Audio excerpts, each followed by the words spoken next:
family, this is Justaria Curry. I am the Demystified Herbalist, and on my channel you are going to learn everything from the human body, plant body, and the unique synergy that exists between the two in a simple and easy fashion to learn it, okay? So today we're going to talk about tinctures and common issues that occur when making tinctures. So, and I'll also talk to you about some common troubleshooting methods that you can use to help with your tinctures. So let's get into it. Issue number one, mold in your tinctures, mold growth, okay, when you are making your batches. Now, what we know about mold is that mold tends to grow when there's heat, humidity, and mold spores, okay? So what causes mold in your tinctures? Like I said, those things, but let's look at it a little deeper. So one, contaminated herbs, okay?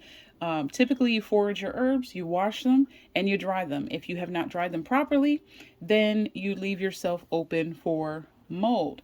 Another issue is that if the dried herbs you do have contains mold spores, so you want to be careful for that and watch out for those things as well. And a remedy again for that is making sure that your herbs are clean and properly dried, okay? Also, as far as mold, another thing is that your alcohol concentration could be too low, okay? And so a typical rule of thumb for alcohol in tinctures is about 40 to 50% of alcohol at 80 to 100% proof.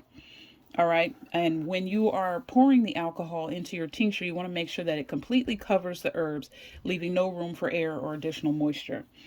All right, another one is poor storage, of course. So tinctures are typically to be stored in a cool and dry, dark place.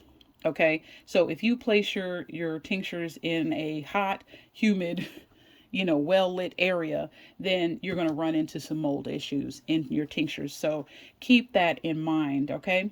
Now, another common issue that happens with tinctures are that they're too weak, all right? And this could happen if you're not using enough herbs. This can happen if your herb to ratio, alcohol ratio is off, okay?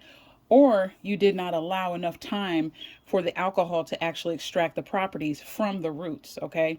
So typical, if you have roots that you are using for the tincture, then you want to allow about 4 to 6 weeks for it to set. If you are using soft herbs, leaves, and stuff like that, they tend to release their compounds a little quicker in the alcohol, so you want to let those set for 1 to 2 weeks. Okay, and then finally, another common issue with tinctures are that they are too strong. Okay, and often this happens if you have a lot of bitter herbs as well. Okay, so some ways you can kind of address the strength of your tincture is that you can dilute it with more alcohol. You can blend it with a neutral tasting tincture, okay, to kind of help balance out that flavor. Or you can experiment using different herbal compounds to make the flavor a little more palatable to your liking.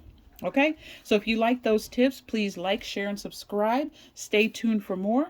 Thank you so much for watching. Have a great day.